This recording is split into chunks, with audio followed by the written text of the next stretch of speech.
Thanks, Amy. I'm Deb Lockemeyer with Children and Family Services, and my role has changed a little bit over the year. I'm now the supervisor of the Foster Care Sub-Adopt Eligibility Unit. I do assist Karam with help desk on occasion and things that are directly related to the payment part of things under help desk. I make sure that I kind of get my fingers in those things to make sure things flow well and we get our system set up correctly. So I am assisting today with the presentation, but I'll let Karam introduce herself.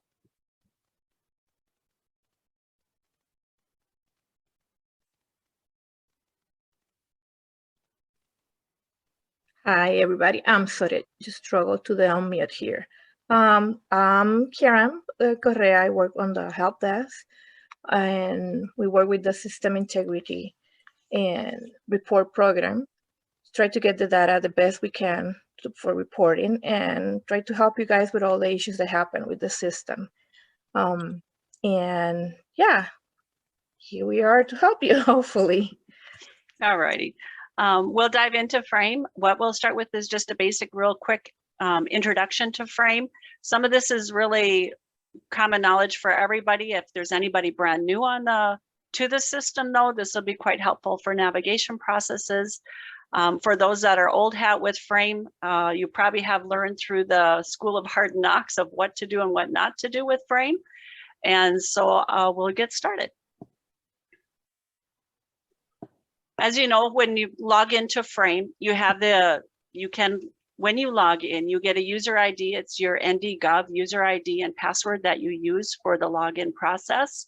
You have the ability, or you can make 3 attempts in order to log into Frame. If you've exceeded the 3 attempts, you will get locked out and you'll need to contact our help desk. When you call them, though, let them know that you need to have your password reset, the ND.gov password reset, so they don't send it through an incident, but you do want to have them online to have it reset. There is your basic telephone number. You can contact us through the link down below. That also gives you the telephone numbers in order to reach our help desk and to reach the NDIT service desk. Navigating through Frame, as I mentioned, some of you probably have learned through the School of Hard Knocks that you do not use the back browser button when you're trying to navigate through Frame, as it will kick you out of the program itself.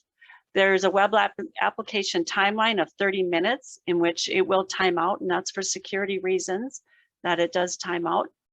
And to save your screen, excuse me, click into fields or tab to the next field. You're not able to actually return to fields. You need to click in or tab. Screen options are found at the bottom of the screens. So again, for those that usually use your back button on your navigation, you need to make sure that you get in that habit of scrolling to the bottom in order to proceed to save or to return to your prior screen. Your main menu has your quick links to reports and to searches. Required fields within the applications are all marked with an asterisk. If you see a field with an asterisk, know that that is a reporting field through AFCARS, through NCANS, through NIDED, through all of our federal port reporting. Those are required fields at one point of either the registration or through the care planning. When you do an approval, you will be prompted to go back and complete some of those asterisk fields. For dates through Frame, we use slashes, not dashes. So as an example, it's just going to be the month / day / year. And then save and finish buttons are located again at the bottom of many of the windows. Just a reminder to all, you want to save often. And then also, if you get interrupted with a phone call, please be sure to finish later in order to move through the process. On your screen after you log in, your main menu, up in your upper left-hand corner, you will see your quick links that I had talked about, which is going to be your report and forms and your searches. Over on the right-hand column or side on that ribbon on top, you'll see your time. It'll count down as you're in a screen. As you're typing, that timer will continue to count, as it's not an action for save or to return later. It's actually will continue to count down. It'll show you who is actually on the system, and then you have the option of logging out. You'll find that in the upper right-hand corner. Also listed under your main menu, you'll see alerts. These are case alerts for any case that you're assigned to as a case manager or as a primary worker in a case. All alerts will display under this function. Your assigned cases will display. If you are a user, an online team member on any case in which you may be a secondary user or maybe a user that's through the care plan, that will display on your main menu as well. So you do have access. You may not have update capability, but you have access to view those cases. If you're in the middle of a registration, you get interrupted and you need to go back and finish later, anything that's incomplete through the registration process will display in the bottom. One thing that I will caution though, is once a case is partially registered, it will allow a user to go through and actually add a CPS report. We want you to always finish the registration process before adding any services to a case. What that does, if you add a service, it leaves it hanging in limbo and things do not process correctly. So always complete your registration before moving forward. In the bottom of your screen, you'll see that there's an agency case search, new case, and CPS report without unknown information or with unknown information. And then also on every screen, you'll have the contact us. And that's to get to your service now or to get to the phone number. Under your reports and forms section, this is basically what it looks like. As an overview, you have forms that are embedded that you can do a quick link to different forms that are used as tools to be completed, things that are needed for your work. You also have reports that you can draw on as a supervisor or even as a worker for any open cases, open or closed by worker, team members by supervisor, things like that. CPS, there's also cases pendings, different types embedded in frame. They are set reports, you cannot alter them, but we do have a data warehouse that is based on the Cognos platform. When you go through the data warehouse, you are able to adjust certain forms, you can put certain criteria in, and you can draw out information based on your selection. So that gives you a broader ability to draw different kinds of reports versus having those that are embedded in frame. Under your search criteria, there's 4 different sections when you click into that search on your main menu. The first one is your case search, which is actually found through this process, but you all could also find that under the new, when you do a new case, you'll have the search automatically come up. Second portion of the search criteria is your CPS index that allows you to search the index.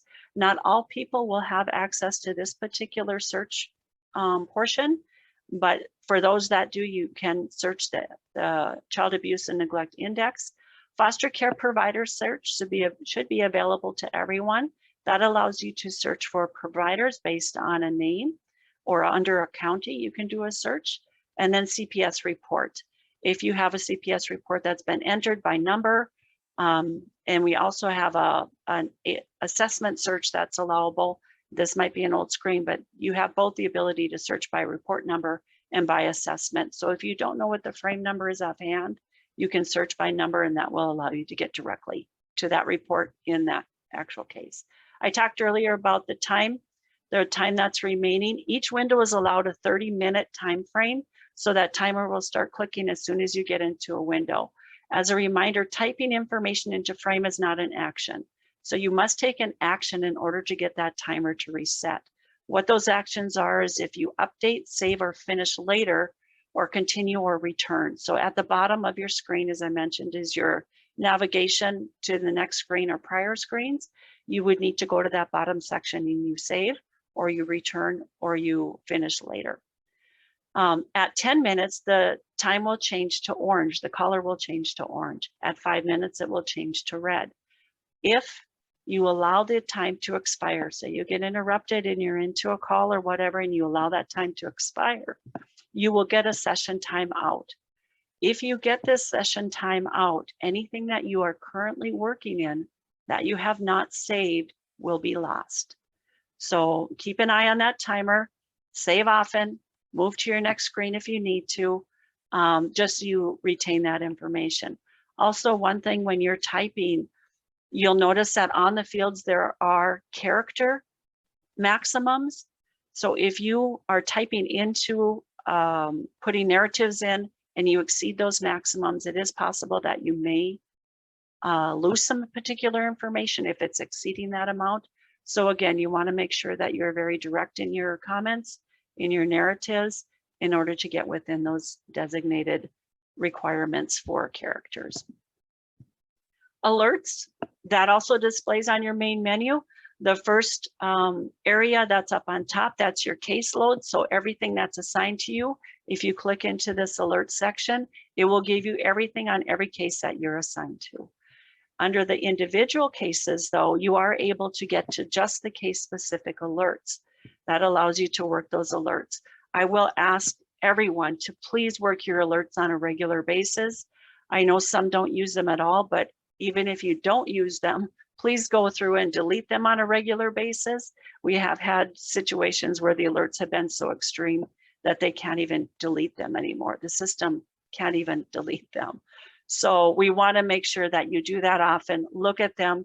They do have the alerts themselves. If you use them, I would highly recommend looking at them. They show you when your next permanency is due. They show you when CPS reports are in certain time frames. They give you valuable information related to that case. Even if it's just a matter of viewing them and deleting them, that's fine, but I would highly recommend that you look at them and pay attention to what the system is telling you. Managing alerts, as I had mentioned, everything will display. You do have the ability to go through and select all or deselect all. You can select one at a time and then you can delete. So you can process through anything that's just basic information ones. You can surely go through, click those and delete them. Anything that you need to remind yourself of, I would say leave it on your list so you can go back and monitor them. At the bottom section where I had mentioned there is an agency case search, a new case, and a CPS report with unknown information. The agency case search will open a case search window with a variety of search criteria. And that also was found through the search function that was on that ribbon that was on top. That'll allow you to search by name, by county. It gives you a broad, and we'll get into that a little bit further. New cases, if you cannot find, or once you've done your searches for all of the family members that are either on your CPS report or in your family unit, once you've accomplished that and you find that there is nobody listed in our system, so these are all brand new people to our system, we have a new case function that you can start a new case. And we'll go into the new case. And then also there's a CPS report with unknown information function. This is only used when the case where the subject is not known. So if you do not have a subject, you would need to go through and you can enter in your CPS report. If during the CPS report with unknown information, you'll want to track that number that's given. But if during that time frame or processing of it, you do find family unit members or you are able to link up people, you can register a case and you can still hook this particular CPS report that was created through this function up with that case, but you would need to register the case first. For Natalie, I guess from this, before we move on, I'll answer your question in a second, Natalie. When we get to, once you've gone through the whole process, if you do need to contact us, as I mentioned, that lower left-hand corner on every screen and frame is a contact us. If you right-click it, normally we left-click to get to a link, but if you right-click it, it'll give you a box that you can open it in a new window. So we know with Frame, one thing I will warn you on, if you left-click and you want to contact us, it will go directly to that link and it will kick you out of Frame. So you will lose your Frame window. If you right-click and you open it in a new window, you'll have Frame that will remain open, plus you'll have the contact us, you'll have the incident report page that comes up that allows you to then use Frame information against what you're doing when you're registering or sending an incident to us. When you get into the contact us window, it does indicate there is specific criteria that we need at the help desk that helps us help you. So it's very important that we have a case number, a case name. Let us know what system that you're working in. We need to know what you're doing at the time that drew that alert, or maybe it caused an error. we need to know what process was happening at the time in order for us to do some process of elimination and help you get the necessary stuff. Wording of alerts, if you receive any alerts, please be sure that you give us what that alert message is. That way, again, we can assist in what's happening. Once you click into there's two ways. Again, you can phone call us. So we have a direct line and we also have a toll-free line. If you submit a request, what that'll take you to is that portal, the ServiceNow portal. You'll need to register. Each person has, again, using your email address, so we can return your, we can respond to your incident through ServiceNow. And everything should be actually submitted through an incident instead of trying to call either myself or Karen directly. Please do that. If we need to reach out to you, we will initiate the call and we'll call you. But everything should be registered through an incident so we can track what's happening in the system. We are putting changes into the system, and we know from history that when we add changes, there's cause and effect. There's sometimes that you will see things happening in frame that we may not have, even through testing, been able to pick out. So you as a user may run into it. So please make sure that you write that information down, send it through an incident so we can track what's happening in the system and try to identify if it's something that's been caused by an update or maybe a new field that's been added, so we can do some troubleshooting that way. Natalie, your question was any way to separate out tribe cases. I get all their alerts, and when workers into the case during emergencies, they assume it's open in Three Rivers, I think is with the TR, right? Three Rivers, since they see us as a chosen zone. Because everything is under the zone. Now, if you are assigned, when you say separating cases out, are you asking through the reports or through your alerts only? If it's through your alerts, we do not have the ability to separate things out. If it's your alerts and you are a user on that particular case, you're going to get it all. And we don't have that capability under Frame to edit or to sort in any way, which would be nice, but we do not. So you get it all in a blast, that's all you get. And you need to work through it. I would, and that part of it, you know, okay, I can just kind of skim over them. I know which are ours and which are theirs. Okay. But if we had some on-call situations where it's a tribal case and there's an open court order and they're assuming it's our case because it says our zone. I think it's more because it's the eligibility part of it. So I suppose there's not going to be many changes to Frame anyways. So we're trying to limit any Frame changes. Right now, the only changes we're really looking at are the AFCAR required fields that must be added. And okay. They are effective to be added as of October 1st. Okay. So, yeah. New system in the future. Yeah. Okay. Thank you. You bet. Thanks, Natalie. All right. We'll move into the registration of new case and updating of open cases. Client record. I just wanted to give you a little bit of an understanding of what happens with the client record. Where does it come from? Where does it go when we create it? When it's found on the system? Frame uses the master client index as part of its search. When you add a name to a field, you can do a 3-2 search. You can put the first 2 letters of the first name, first 3 letters of the last name, and it will open up a search based on those letters that you entered in. Just knowing when you do a 3-2 search, though, you are going to get a lot of client records that come through off the master client index.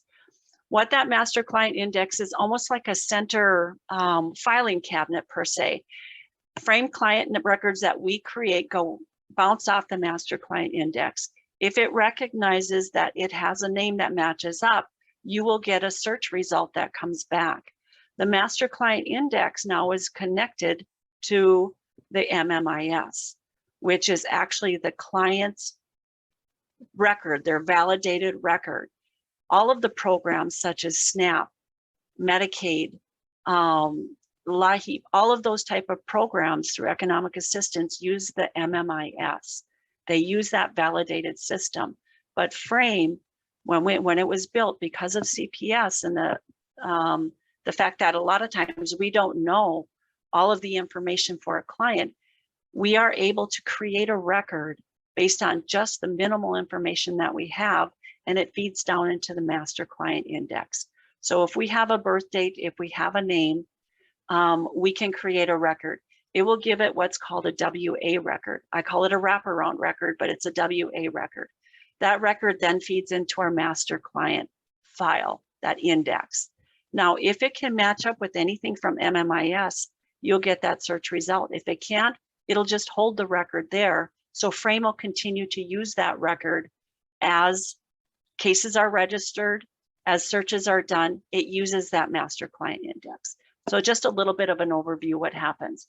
So once you register a case, the MCI uses first name, middle initial, and last name as part of that search criteria. Other programs through the MMIS, they use first name, full middle name, and last name. So I know that we've had reports before saying, I can't add this client. Even though they display in the search, I can't add the client. The reason for that is the full middle name is displayed. It's pulling the record from the MMIS.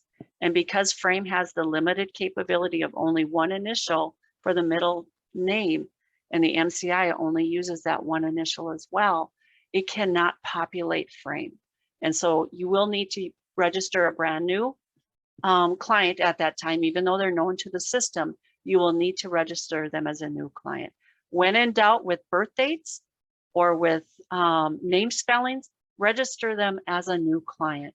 We do get a report that comes through that matches up addresses, phone numbers, birth dates, names, and we are able to combine duplicate names or linkages through our system that we have. But with once a new client is created, as I mentioned, it does create a WA record, and that's the record that's used in Frame. Through CC-WIPs, it also creates a record. That record feeds down, and it's called an FC record in CC-WIPs. So for any of those that were familiar with CC-WIPs, when you opened up the client profile, you've seen there was an FC record, or there may have been a BC record or an AD record. That FC record is pulling from Frame. That's the foster care record.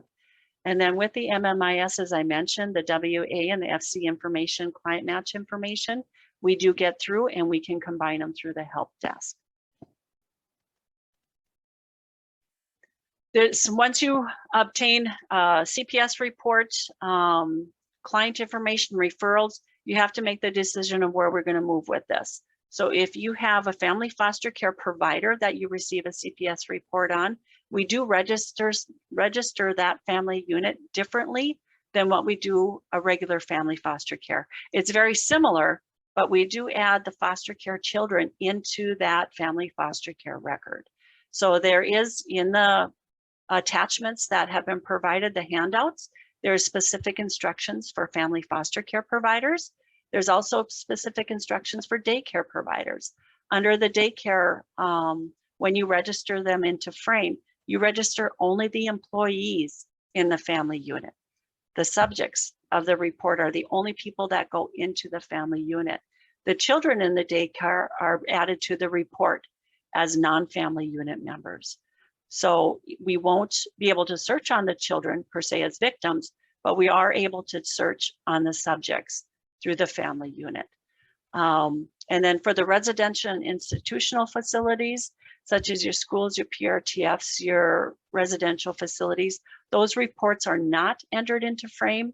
And so you should not register them in any way into Frame to process a CPS report through that way.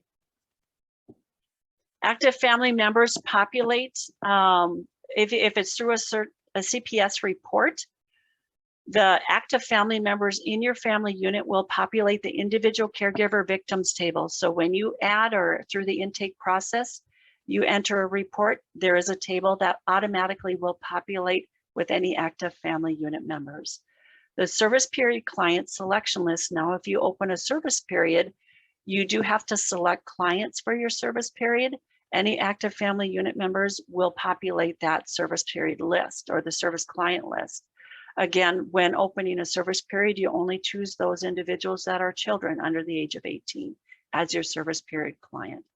Care plan members also are populated based on your family unit members. They pull forward, but you also have the ability to add additional members if you add additional family unit members. So just a little bit of history of when you have a family unit, where they go to and how they can be accessed. Who should be registered in your family unit? As you're planning what you're going to do, make sure that you're adding any biological or step parents that are living in the home into that family unit. Biological parents that are not living in the home, but are an active part of that family or the child's life. So you want to make sure they're added as well. And the reason for that, especially for case management purposes, is those folks again come through on the care plan, but they are a part of that family and the planning for the family. So we want to make sure that they are in the family unit. Biological adopted stepchildren that are living with that child can be added into your family unit. Live-in relatives, people that may, or roommates, people that could be a subject on a report that are actually living in the household, you want to add them into as your part of your family unit. You have the ability to end their participation if they leave the home, or if they are no longer part of the case management or care planning part of it all. You can end their participation, but through CPS, you may need to add them in. A deceased child in which the death is a result of a new or active child abuse and neglect report. Please add them in as a family unit member. There is on the member details screen a field specific for date of death. So we want to make sure they get registered and that information is populated based on the circumstances. And then as a big, and my voice is getting louder due to this, do not register an unborn baby or an unknown family unit member. So if you have a child that you do not know their name, if you have a newborn or an unborn baby in which you have a new report for a pregnant mom, do not add that individual into the family unit. They can be added later for anybody that's an unknown family unit member and you obtain their name through the process of research and connection. You can add them then, and we can add them into your reports that way. Once they've been registered, you can add them into the assessment at a later date, as well as adding them to the care plan. But do not add them before you have a name, an actual name, because it does create a client record, as I mentioned earlier, and do not add birth dates or estimated birth dates because that does also create a client record. It creates some trouble later on as well. So if you don't have the individual information, please, you may need to end the participation of an individual that you don't have a birth date on until it can get obtained if you're opening case management services. But for CPS, we are able to use very minimal information and those folks can be added, but do not add unborn baby or unknown family unit members. For the search portion of it all, as I mentioned earlier, we can do a 3-2 search. And what that is basically is you can add the first couple letters of the first name and the last, or the first 3 letters of the last name.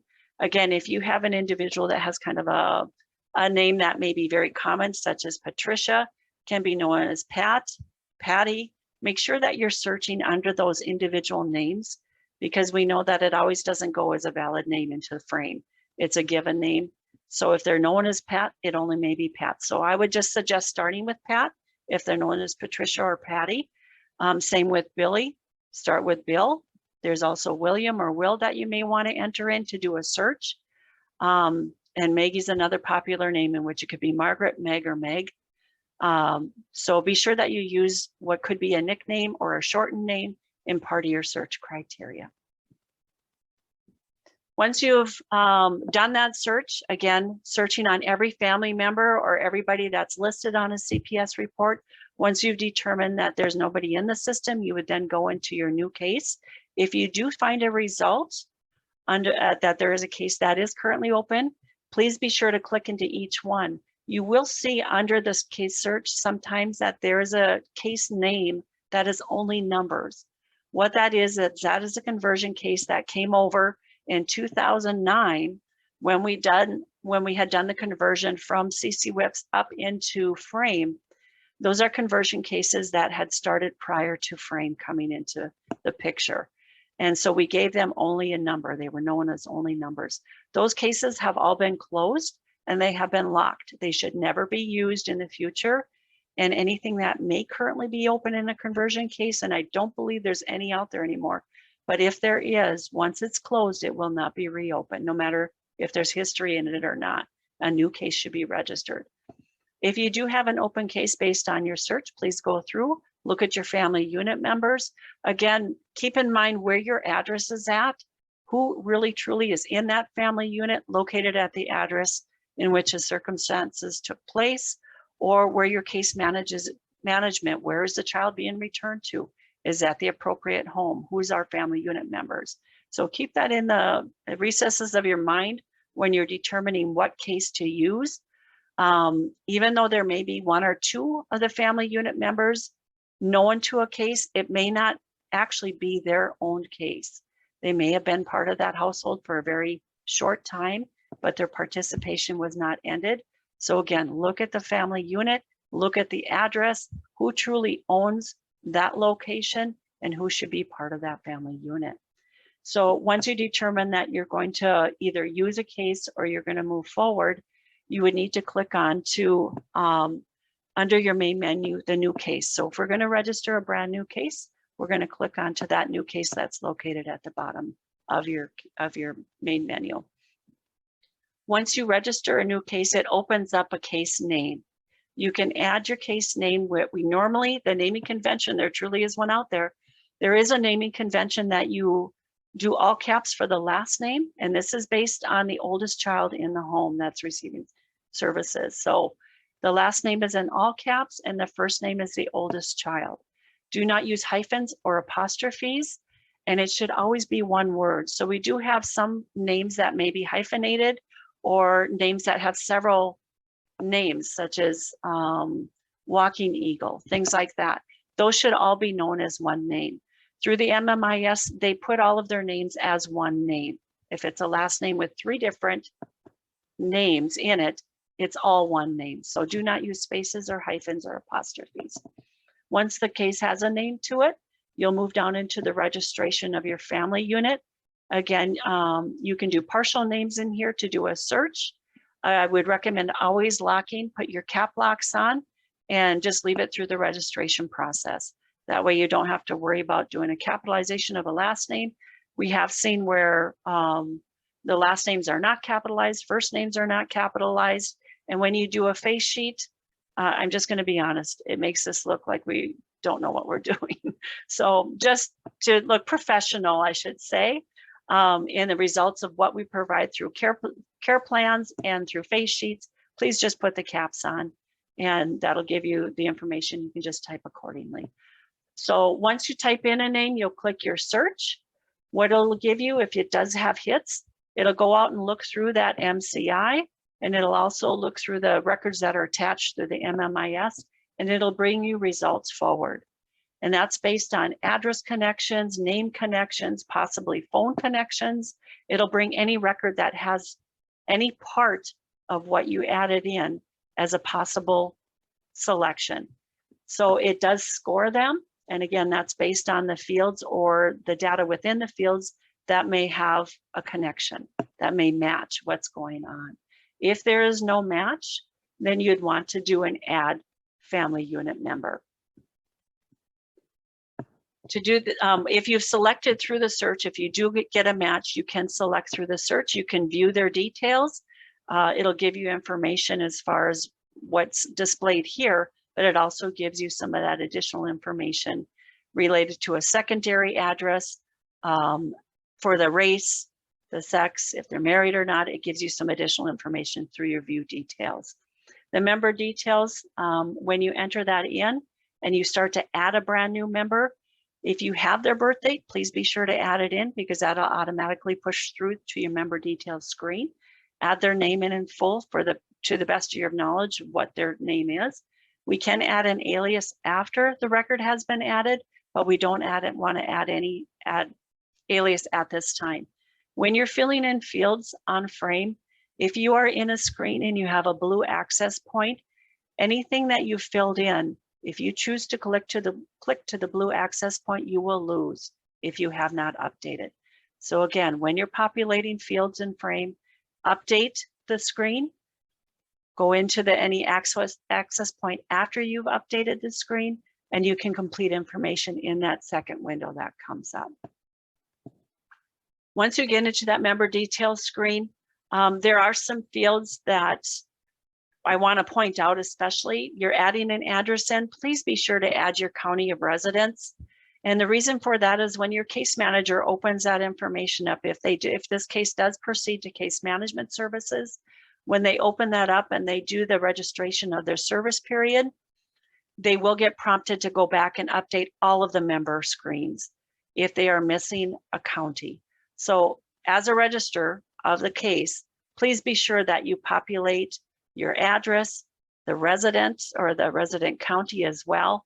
And then once that's populated in your very first screen, it will continue to pull forward because it populates on your case address and your telephone number that you entered here will display.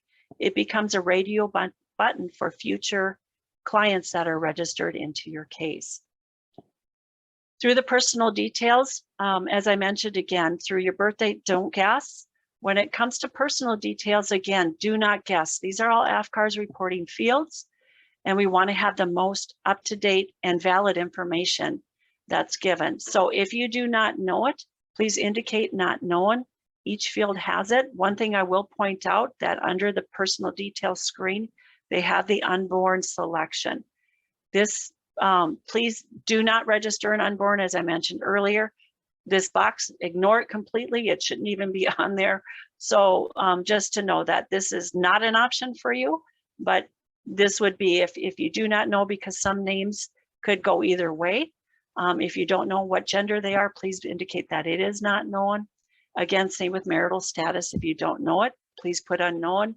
And for race as well, if you're unable to determine, if it can't be verified with a parent or somebody that knows that child and knows the race of the child, if it can't be verified in any way, you need to indicate that it's unknown.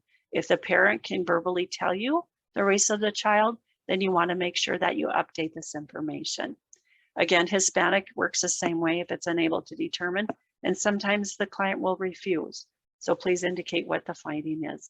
Citizenship, ask the question, are you a citizen of the US? If they are, please indicate they are. If it's not known, please indicate unknown. Birthplace and city, again, this is something that's needed for foster care purposes.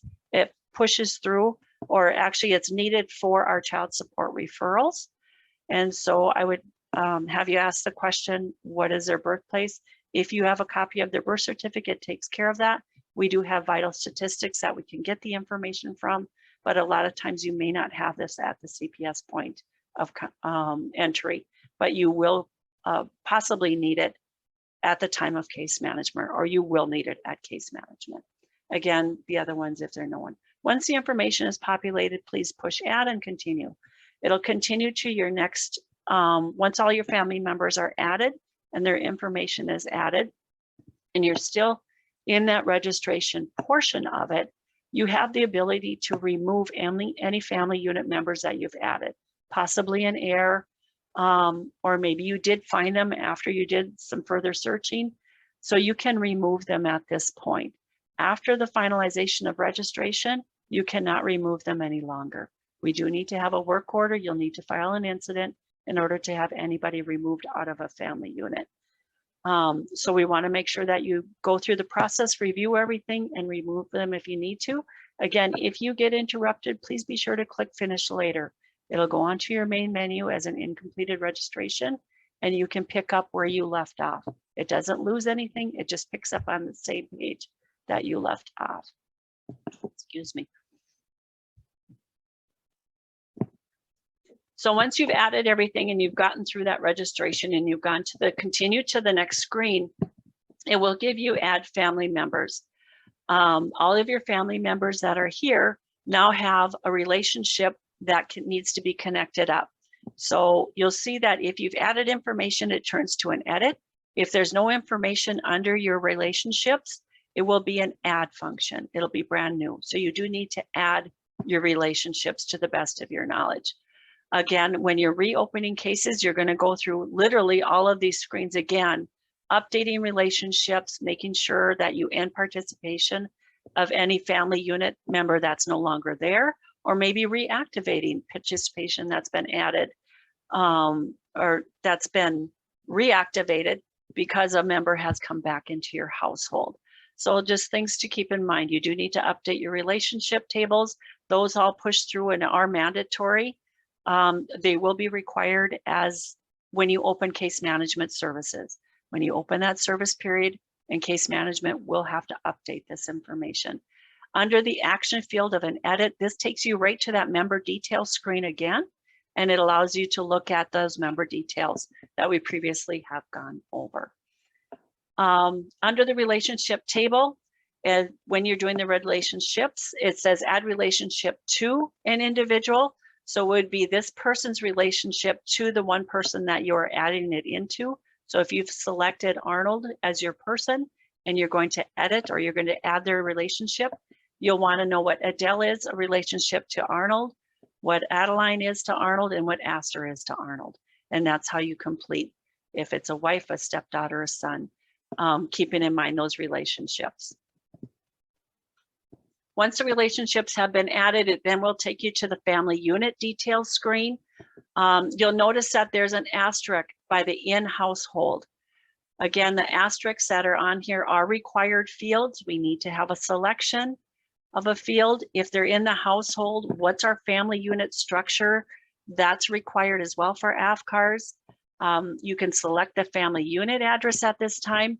Now, if you have multiple people in your household that may have different addresses, for example, you have an active parent that lives at a different address, but you have a main address for the person that has full custody or partial custody of the child, you'll have different addresses that will display. You do need to select what is your main address for this family unit. And in most cases, it's going to be where the child lives at the time. And then again, looking at your family unit members, are they in the household? Are they not in the household? It will auto default to unknown, but we do need you to update this information based on your household at the time of registration. So please indicate if they're in the household or not, and if they're located at that resident. Once you get through that process, there is roles that need to be added. This is actually has to be answered when the service period is opened. If you know it at the time of registration, great. Most times we may not know it at the time of registration. I guess, again, if it's initiated due to a CPS report, they may not have this information and most likely will not. So it can be left blank during the registration process, but it will be required later on. As a reminder for ICWA, if it does or does not apply, that only is if a human service zone has custody of a Native American child, would you need to worry about if ICWA applies. This field, if ICWA applies, will push through to your court order if you're entering a court order into the system. Once you've gotten through everything, we have now we're come to the last screen literally of our registration. And that's for any child that is 18 and under. They will display on this table to add school information. The add school information link is right here. You can click into it. If you don't have school information at the time, you can bypass it and you can complete your registration. But if you do have school information, again, you have the option of finishing later or completing your registration. If you are waiting to get additional information for school, for example, you can finish later until they do that search, or you can complete the registration and add school information after. So school information has 3 different sections that must be completed. You add your school information if there's an individual education plan, an IEP, and then also we need to add current school grade into this section. For old frame users, this section has really changed completely from what it was initially, and that's due to NIDED required some specific fields out of school data that they needed to report, and so now you will see required fields within the school information. If you choose to edit all, you have the ability to go through and you can edit all of these at once, or you can edit them individually. If you type your school name, or actually the school type, if the child is in a public school, you're going to indicate that. Under the school search, you can see if you don't have your school, I would always recommend searching. Do not just start adding your school in. Instead, do your school search. And if you put by city, if you add your search by city, so once you click into that, you'll see there's an add school, district details. Enter only where your school is located, the city of your school. Don't enter your school name. And because of that, it's because Dorothy Moses is known as Moses. Jeanette Myrie can be known as Myrie. So there's short names to some of these schools. So I would recommend just doing city only, and that will give you a display of all schools within the city and under their district. So you can go through and you select your school based on this. It will populate the fields for you once you do the selection. The school information will populate, and then you can do a start date. Your start date, now we know that normally we don't have an exact date, especially if we have families that we don't know when they came into our area. So if you have an estimated time of school start, you can enter that in. If you know when school, if they're already knowing, or maybe school is just starting, August here that it started, you can enter in that exact date as well. So this is a date that must be entered if known, or an estimated date that they were known to our area and to have possibly started in that school. So again, selecting each section, as I had mentioned, we have the ability once we get to the school information where you can select and edit all of them at one time. Just knowing if you edit all, you have to address each section before you can get out of the edit all. If you do not have an IEP, as far as information on an IEP, what you'd want to do then is just add your school information or add the current school grade. Don't select all, because you will have to do something with the IEP. If you edit all, what you'll get is the 3 fields, the different ones that come through. Again, your school information is in there. You'll have the required asterisk fields that have to be entered in. The IEP is required then if you edit all, saying, because once you say there is an IEP, that's required. And then also your school grade. You want to enter in the current grade if required, and then the most recent school grade completed is going to be required as well. So we want to make sure that we fill those in, and the completed grade and school grade. This information has to be updated in, you should have received alerts, I believe, in August when you tried to approve your last care plan. You would have received an alert that says you must update this information and send information over to the school, or to Bismarck Public School. What is that? DPI. They get information based on our school, our registration of our kids. So once that's done and your registration is complete, you will have a screen now for this case that shows our name that we entered in at registration. You have the ability to edit that name through the case number. There's an edit case. It brings up a field that you can edit. You have the ability to edit your unit or your family unit members. Again, you can edit their information through the family unit portion. The actions are specific to the client that's listed. You can view their details, which is their member details screen. You can add medical record information, medical information in general, and then you can also view a face sheet. So by the registration process, you've created the fields necessary for a face sheet. Medical information is also populated onto your face sheet. Same with school information is populated. So each of those registration processes will help populate a face sheet for you. Also at this time, you have the 6 tabs that are listed below. You can do an intake and add a CPS report at this time, or you can click into your case management tab and open a service period for in-home services and for foster care services. Also located under your case management tab would be family preservation services. So there's a different types of things. One thing, when you do your registration, it will auto default to the current date that you are registering the case. So if this case comes in and you have information, but you haven't gotten to the registration, you do need to edit the family details screen and update this particular participation field to the date that you're opening services. So if the CPS report was received on September 1st, you're going to update this participation start date as of September 1st, if that's the date they are first known to our system. Moving on, edit details. As I mentioned, if you click into that edit case, you do have the ability to change that name. So as children age out of the case, you can update it to your next known case. We've seen every name. We've seen the mom's name. We've seen grandparents' names. We've seen double names in there, but just know there is a naming convention, and the intent is that we use the oldest child that is active in that family unit. Under the medical information link, just want to review some of those screens. You can add immunizations of the child. So again, as I mentioned, this clicks through to your face sheet. So you can add the immunizations.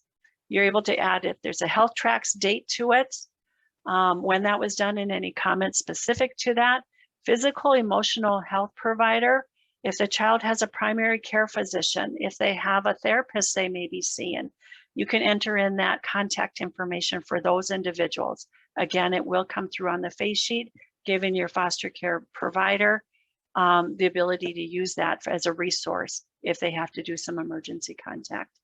Medical history, again, what type of conditions they need to be diagnosed conditions, that should be entered in here. So if there's specific conditions or diagnoses that needs to be monitored, maybe there's medications that are in conjunction with these. Again, you have a medication one that later on you can list those, but you would want to list those and any type of comments that may be specific. So if there's triggers, if there's things that might set things off, or maybe there's allergies that the child has, it's very important that this be completed. In that way, you as the registrar and anybody that comes after are aware of those medical history of that child. Conditions, this tab is really important because it actually follows through to the care plan. You have to have a clinically diagnosed condition status in order for your care plan to be approved. So it is a stopper for your care plan. Again, you would indicate anything if there's a description, if there's none, you have the ability to choose none, or if there's any kind of clinically diagnosed conditions, they'd be entered here and the start date of those conditions. This can be updated as things progress, or through the cases, if things change, you'd want to update this to keep it the most accurate. Medication, as I mentioned earlier, if you have a diagnosis or medical history that medication is used in order to correct that type of issue, you want to indicate your medicine, the dosages. Again, you would need to make sure you update this as things change, as a child grows, as medications get changed. You would need to deactivate or activate any medications as it goes through. Once that's done, once that information is all populated, you can do a face sheet. You can ask for placement history and court order history as well, what that looks like for your foster care provider or for any other provider that may be given this. It gives the family unit address. It has the caseworker on there. So whoever's the primary worker on the case, they'll have caseworker information. It gives contact information all the way around. Again, who's listed in our family unit as far as biological parent, what other relatives there might be. So if you have contacts, a care for or a plan for contact with individuals, you can give them phone numbers. So if they need to contact sisters, brothers, or they have that type of thing set up, again, your physicians will come through where they go to school at, placement history and court order. Again, dentist and who your contact people are for medical. So the sheet is very valuable. It's only as good though as the information that is put into the same frame system. Editing family unit, once everything has been done to edit that participation, as I mentioned earlier, you can go through the edit family unit function. You're able to see your address here, your structure is listed, and then you can change your participation date. Also, it shows who's in the household, and you can edit those fields by just simply clicking edit family unit, updating your participation date It gives you, again, access to that relationship if you have to update that. Now you see that there's asterisks by relationship as well. Those are required fields once you get through the registration process and you start going back in to add service periods and programs. You have to update that relationship table. And then again, updating that in household, monitoring who's in the household, who's not, and their participation can be ended through this screen as well, along with reactivating their participation. Also, once everything is registered, a case history tab or button, function button displays. What this does, it just shows you their participation. It gives you a history of the members' participation in the family unit. So if you are reopening a case and there's a case history button at the bottom and you click into it, you can see family unit members, their participation, whether they've come and gone, if they're active or not, and what type of information is on each individual. Case registration with wrong family members in the family unit. We have the ability at the help desk to delete the case, and then it can be registered correctly. So we are able to do that at the help desk. We can do it before services are added.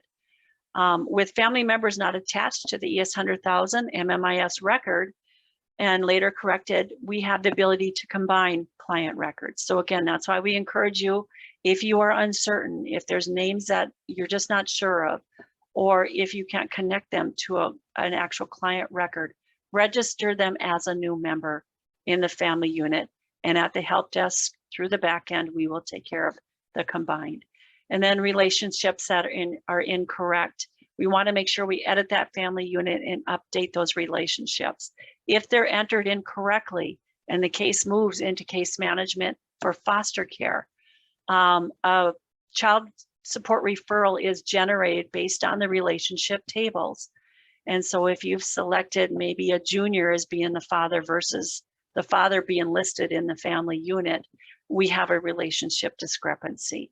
And we need to get those corrected before the child support referral can be pinned. And we cannot authorize payment until a child support referral is pinned. So there's your cause and effect. It goes down the line for everything. Reopening a case. If you're able to go through and you do your searches and you can find a case that's available and you've matched everything up within that family unit, you viewed it and you matched everything up within that family unit, we can reopen a case. The case number will display in blue, and that's your access point to get into the case. You simply just need to click the link and it will take you into it. At the bottom of the screen, you'll have the ability to reopen the case. So you just slide to the bottom and reopen your case. It will reactivate it and you'll see your status change to reopen. So instead of closed, it'll show reopened on it. And then you're able to, again, if you see a view family unit history, anything through this link will show every family unit member that's been registered in that particular case, whether they be active or inactive. So you want to make sure that you view this first before adding any family unit member that's not currently listed as an active member, because it may be possible that you just need to reactivate them, reopen their participation. And we don't want to register them a second time because again, that causes a duplication issue and we'll have to correct it later on. It also causes issue with when you move through CPS that you're using two records that are in there. So it again cause and effect. So we want to make sure deciding whether to open a new case or reopen a case or to create a new case. If the youth has aged out, say they're currently in a case right now and they've aged out of that home or they've moved out of that home and now maybe they've started their own family, that warrants a brand new case. If they're no longer connected with their biological parents in their family unit, living in that family unit, we want to create a new record. If they're an adult and they are even if they're living in another household with, say they're living with their parents, but they are an adult in that household living in their parents. And there is a report that comes through based on them as a subject and maybe something else. a new case should be registered, as they would be making up their own household at that point. So we want to make sure that we register a brand new case for any adults that may be in the household that are subjects that are not directly related to the address that they're living at. They get a new household. Any children, maybe there is a minor parent that's living in a household. In that situation, you may need to reach out to either a field service specialist or myself, and or help desk to determine if to use a case or not. Excuse me one moment.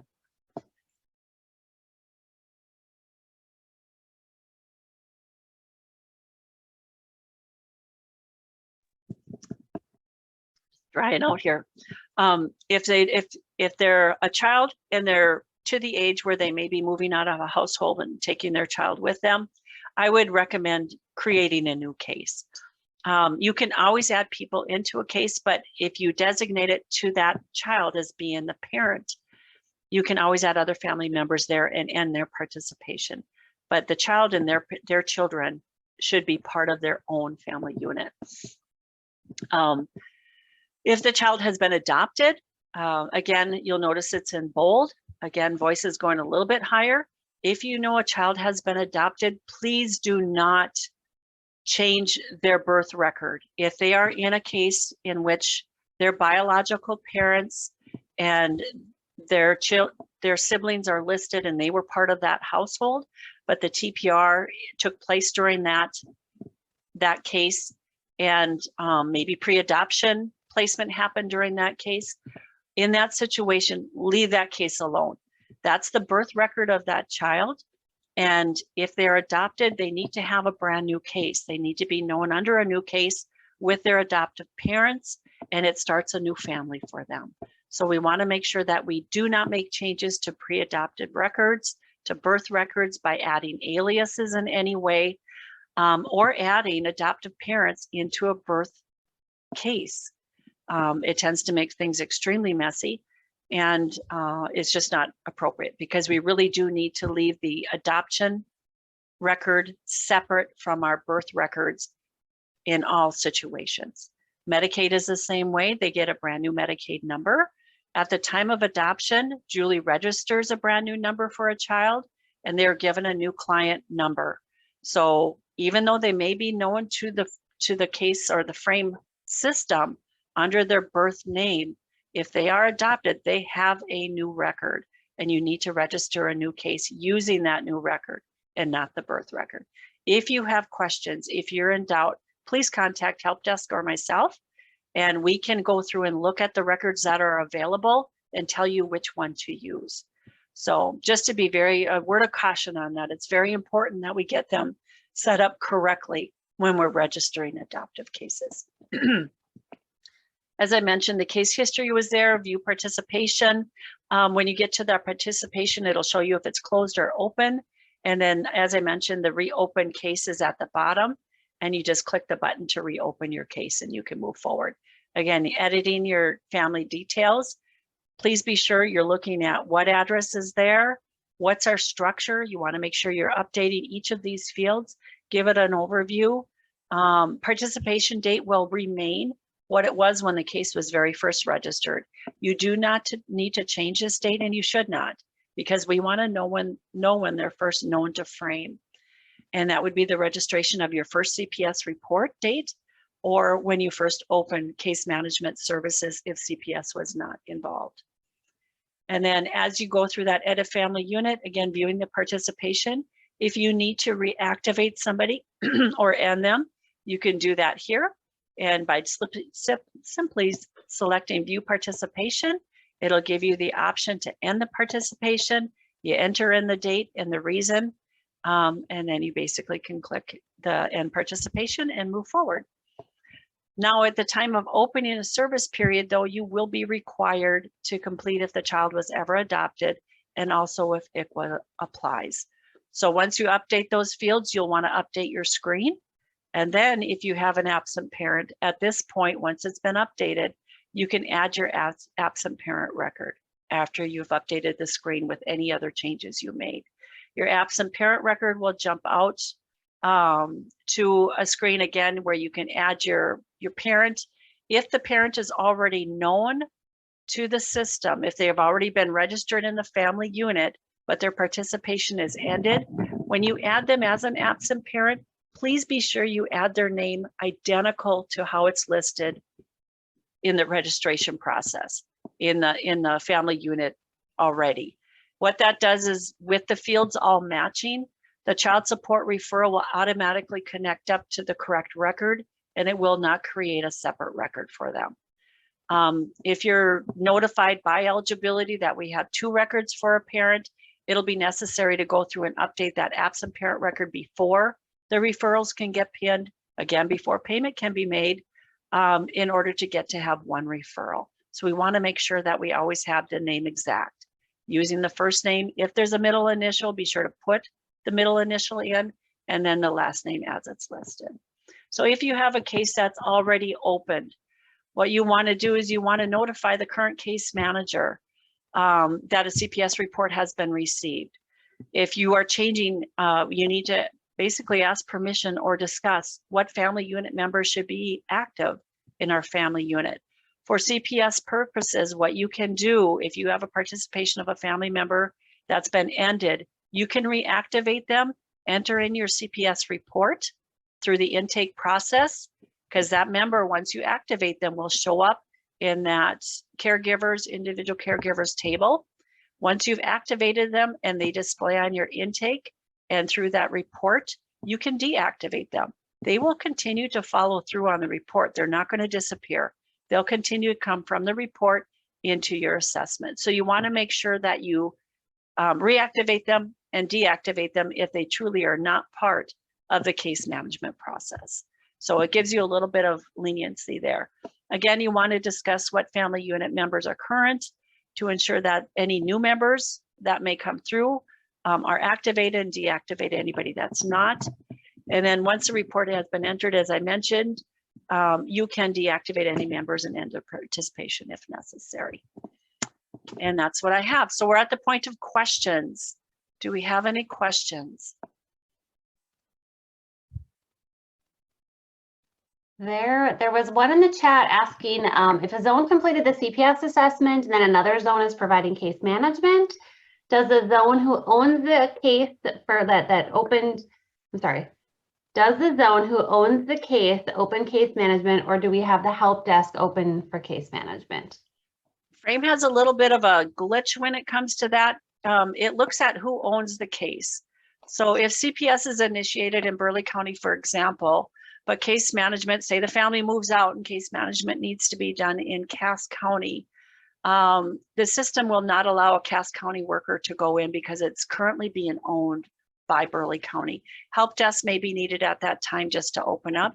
File a quick incident. What we'll need to know through the incident is, again, your case number, what client is going to be your service period clients through that family, who is your primary assigned worker in that case, if it's CPS related or not, and then the date of the opening. Those are the 5 factors that we will need at the help desk in order to help you open that case. We'll open it. Once it's opened and assigned to the primary worker, that worker will have full access to the case to do whatever they need to do. Okay. Any other questions? None in the chat. Okay.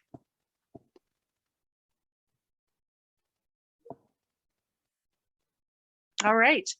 If there's no other questions, that's what I have today.